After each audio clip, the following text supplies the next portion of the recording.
Support for Arkansas Week provided by the Arkansas Democrat-Gazette, the Arkansas Times, and Little Rock Public Radio. Welcome to Arkansas Week. I'm Chris Kane. June's revenue numbers wrapped up the fiscal year with a surplus of $367.9 million. We'll be joined by the chief economist and state economic forecaster for the Arkansas Economic Development Institute to discuss that later in the program. But first, farm bankruptcies are surging again, and Arkansas farmers are right in the thick of it. The state now makes up more than a quarter of the nation's Chapter 12 filings. What's behind the rise, and how might pending federal legislation shape the future of the ag sector, which is the state's top industry? Well, joining us now to break it all down is Ryan Loy, extension economist with the University of Arkansas System Division of Agriculture. And Ryan, we appreciate you taking the time to join us. Let's start with the big number here, which is 25%. That's what Arkansas accounts for when it comes to Chapter 12 filings nationwide so far in 2025. What does that tell you about the financial health of our state's farms right now? Absolutely. So thank you so much for having me. And when we're talking about Chapter 12 bankruptcies, we're talking about bankruptcy specific to family farms and farms in general. And so when we're looking at that number you're looking at the share of what the 8th District, which Arkansas is a part of as a portion of the nation, we're looking at just an uptick compared to what we've seen the last few years. And really, the numbers tell me that what we're looking at is folks who have been dealing with financial pressures, increasing input costs, declining commodity prices. Now is kind of the time that we're starting to see a lot of this start to take its toll on the farmers. And the farmers do everything that they're supposed to do in terms of marketing, and they do everything that they can do correctly. But when you don't have prices that could cover your expenses at no matter the time of the year, it's difficult to keep up and maintain longevity in the business. You mentioned the commodity prices dip, input costs not following that. We've talked a lot about input costs and how some costs like fuel and diesel, everything needs power, and how those can put pressure on farm budgets. What are you seeing producers start to explore to try and strategize ways to levelize those costs or other opportunities in that sector? Well, that's very farm specific in terms of what they can do, and really depends on size, right? And depends on, so for example, one way to make inputs cheaper, on the front end would be to pre-book them, ahead of time. You get a cheaper price, you buy bigger in bulk, but not all farms have that ability to do so. And so the farms that can, they're doing what they can do on that front. But the ones that can't, they still have to pay that very high input cost and receive that same price for the commodities. And so when we're looking at that, the main thing that can be done is marketing, right? Diversification in terms of, where you grow, what are those downstream, what are those end, kind of products going to be, where are they going to end up at? Because right now we very much rely on the export market, which has a lot of uncertainty surrounding it, and it's a very difficult storm to get through when you don't know what's going to look like on the other side. What about federal programs or incentives from different entities and agencies that could maybe support farmers during these tough times?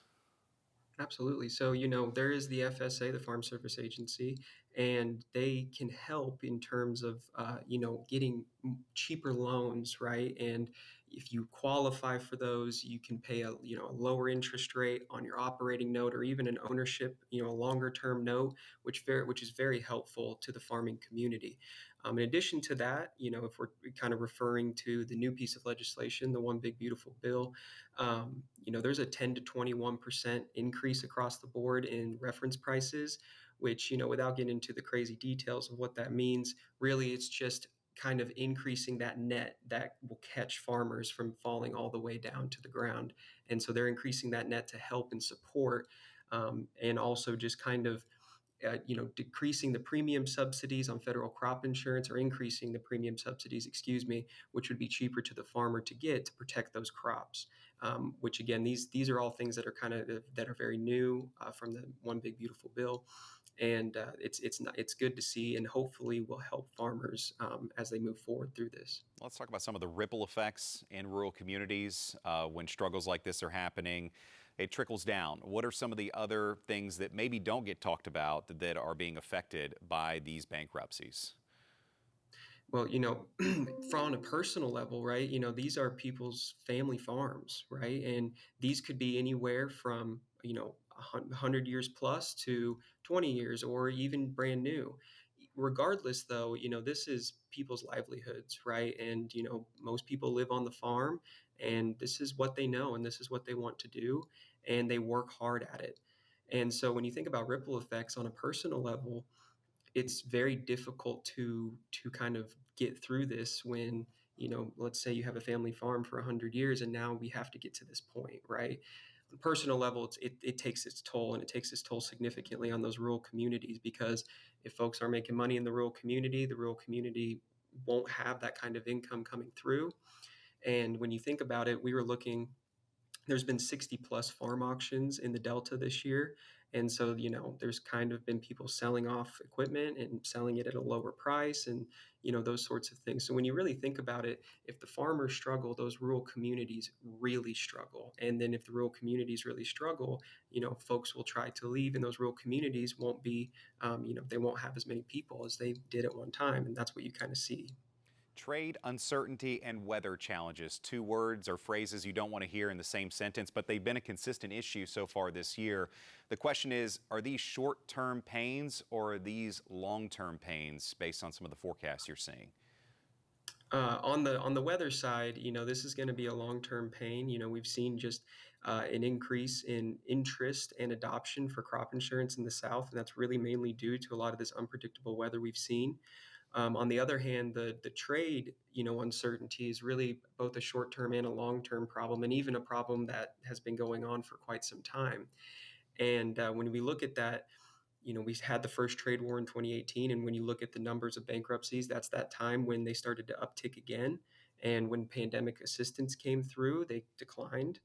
And now what we've seen with this newer trade war that's starting up, now we haven't seen harvest yet with this new trade war, but we've already seen that reverse course uptick in those bankruptcies.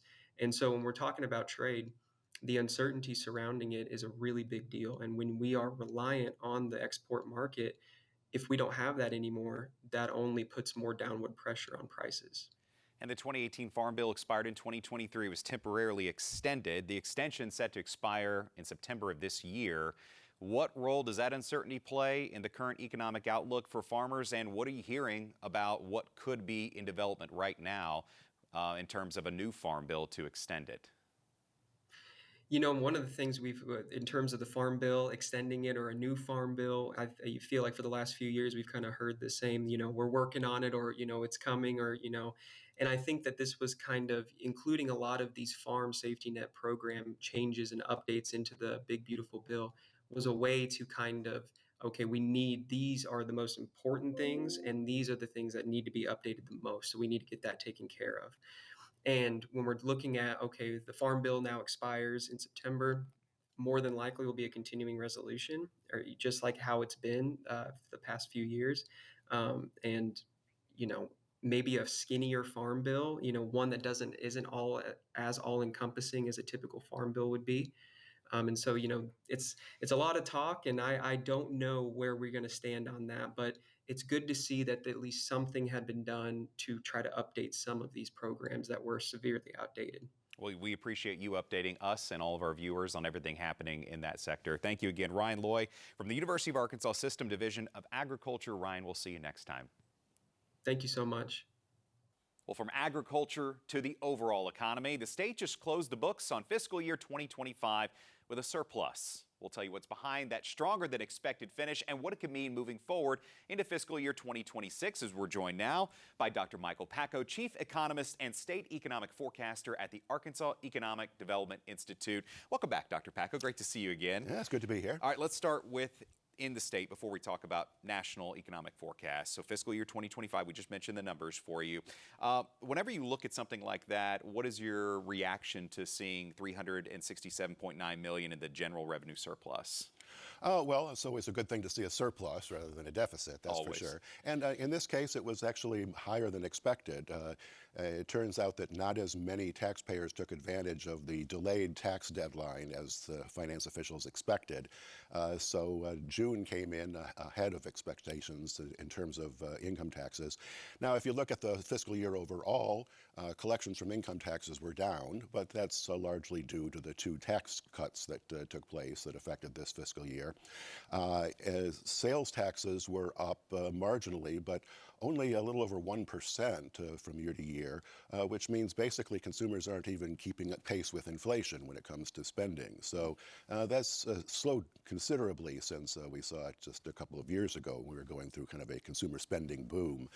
But, you know, generally, those are the kind of things I'd like to look at in the budget, not necessarily how that positions the state in terms of their fiscal position, but more about what it tells us about the underlying economy and what's on the minds of consumers and businesses. Speaking of businesses, corporate income tax collections came in over 360% above forecasts.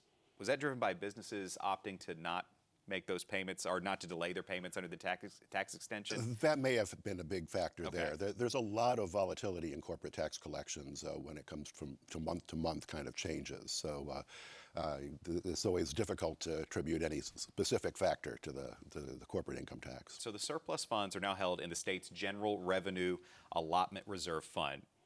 Can you kind of walk us through how those reserve funds are used, what role they play in when it comes to budget planning? Well, there are a number of different funds that they keep some of those excess monies in. Some of them are for the governor's quick closing abilities. Some of them are just a rainy day fund.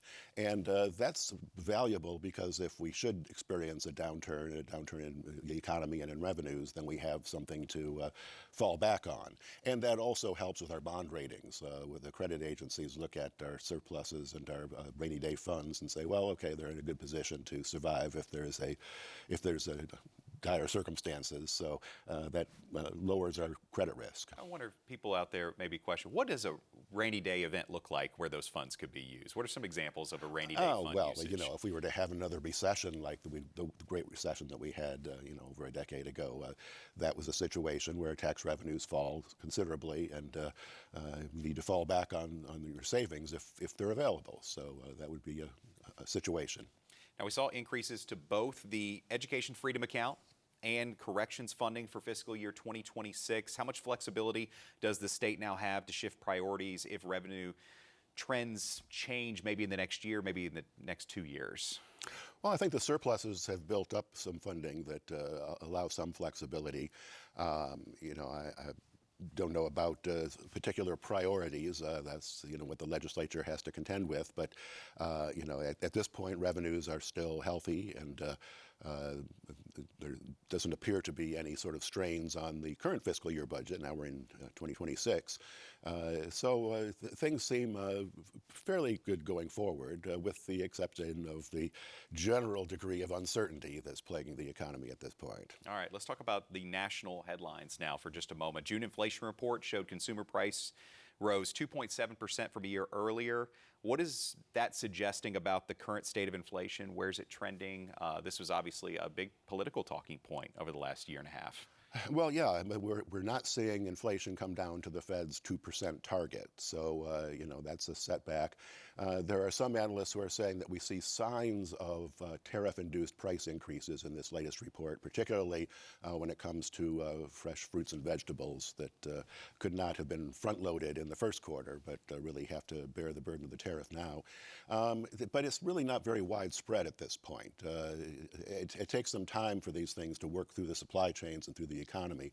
We are certainly seeing the effects of tariffs on federal revenue. If you look at customs excise taxes, they were like $67 billion in May, up considerably from a year ago. But as far as flowing through to consumer prices, there's still a ways to go on that. Not that we're not expecting it to happen, but I think retailers in particular are trying to avoid raising consumer prices to keep market share, but that can only last so long. Federal Reserve also in the news recently. There's been a lot of discussion about their interest rate strategy based on where the Fed's current rate is standing right now. What are some ripple effects that the state borrowing projects could be impacted here in Arkansas? Well, the latest speculation is that the Fed is unlikely to cut interest rates at all until the end of this year, this calendar year. There are a couple of governors who have talked about the possibility of cutting rates sooner, but what's really on the policymakers' minds right now is the fact that there's uncertainty about the price outlook, that tariffs are likely to at least temporarily increase inflation, and so it doesn't have a good look to it to be cutting interest rates when inflation is rising.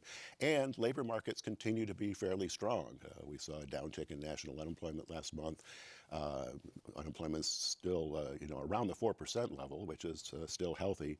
And so it simply wouldn't be prudent from looking at the Fed's goals of low inflation and high employment to be cutting rates at this point. That would be kind of pushing the economy toward a more likely scenario of increasing inflation rather than disinflation, which is their objective.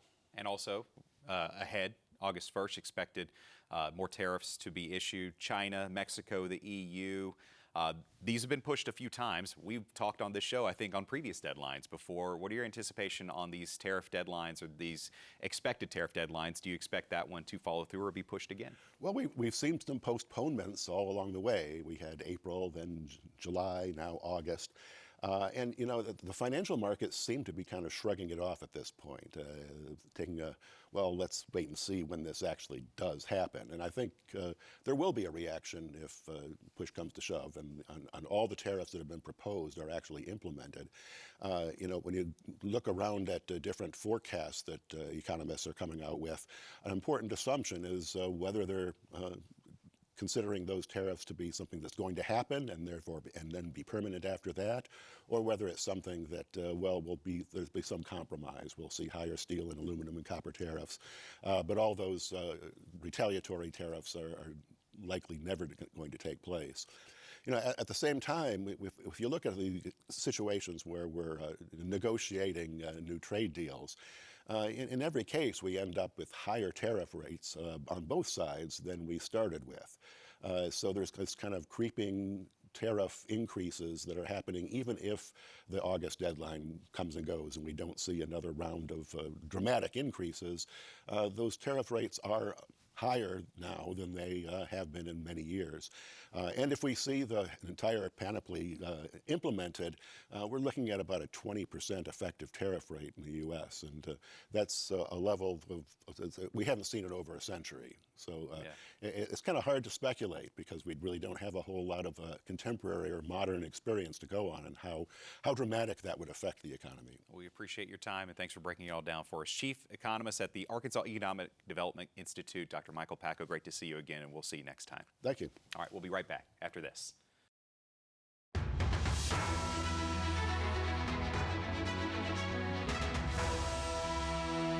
Welcome back. With major expectations for the extraction of lithium in South Arkansas, a first-of-its-kind technology accelerator has launched. Lithium is the key ingredient needed for things like electric car batteries that are growing in demand.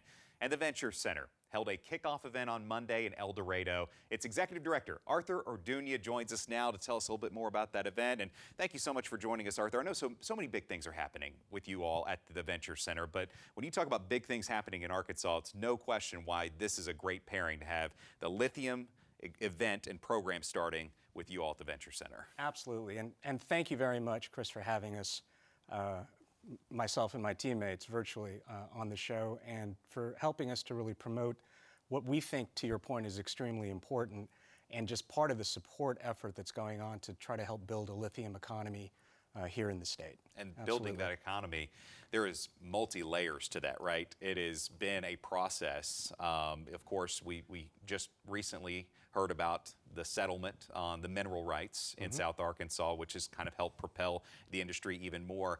But there seems to be more and more interest. What is really captivating, I think, Arkansans and business leaders around the state with this technology? Well, I think it's the economic promise of what a true lithium economy that's initially built on the potential of the Smackover Formation, but hopefully with initiatives such as the Arkansas Lithium Technology Accelerator, which I hope you don't mind, I'll call it ALTA, because that the works. acronym is a lot better, is just one of many initiatives that will try to help build that economy.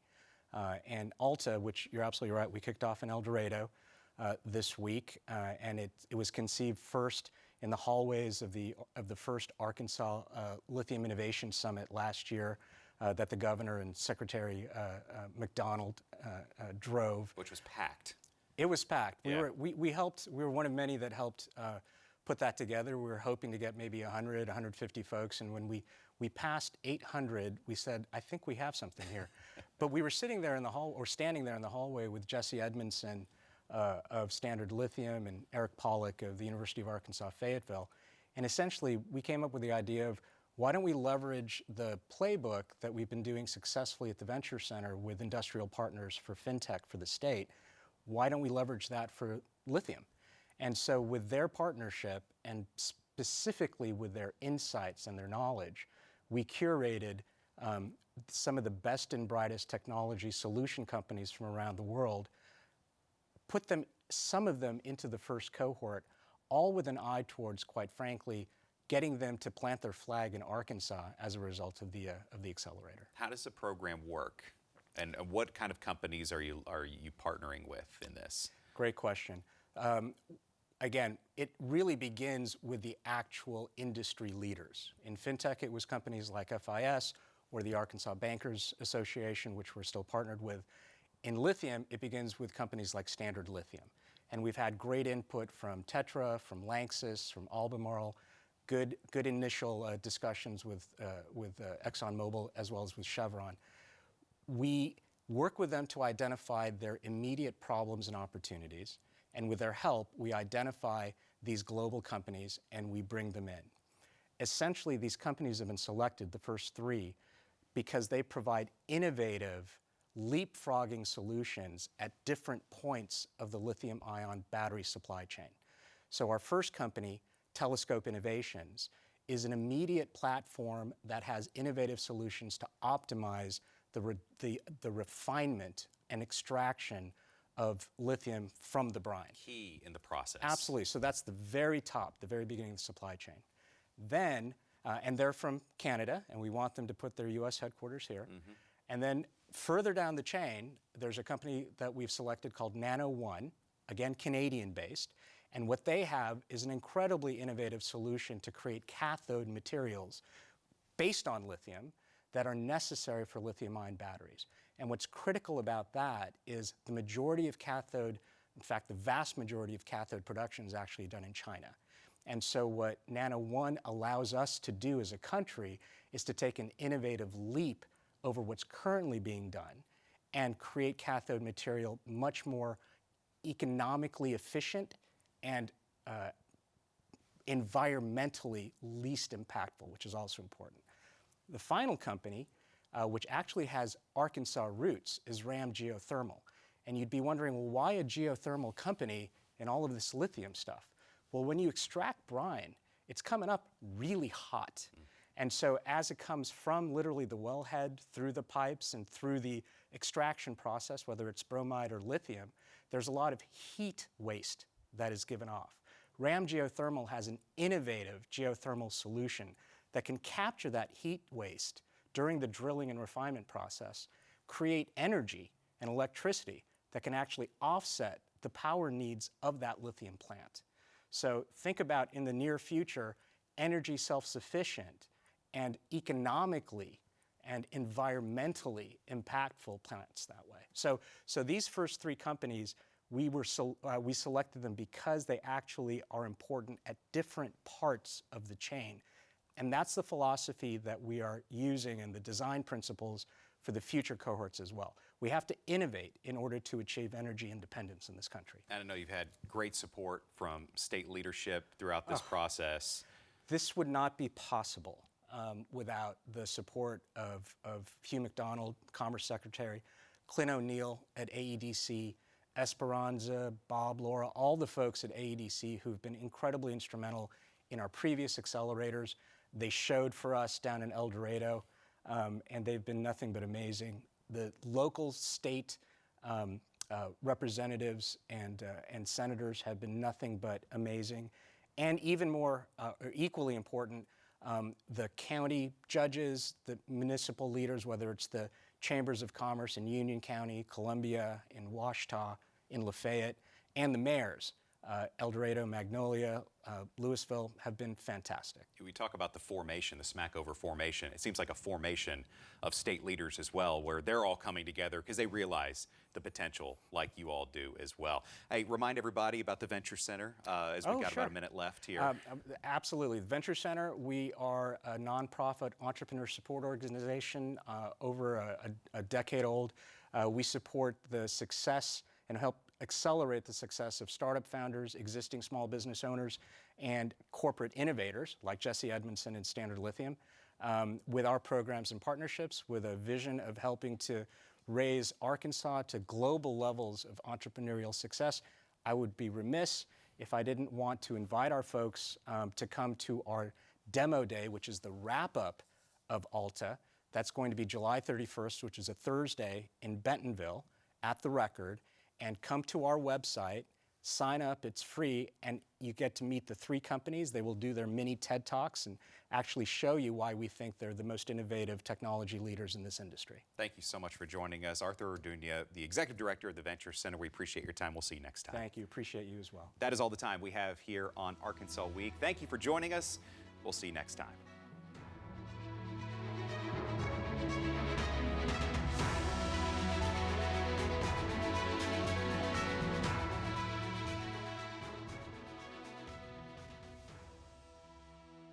Support for Arkansas Week provided by the Arkansas Democrat Gazette, the Arkansas Times, and Little Rock Public Radio.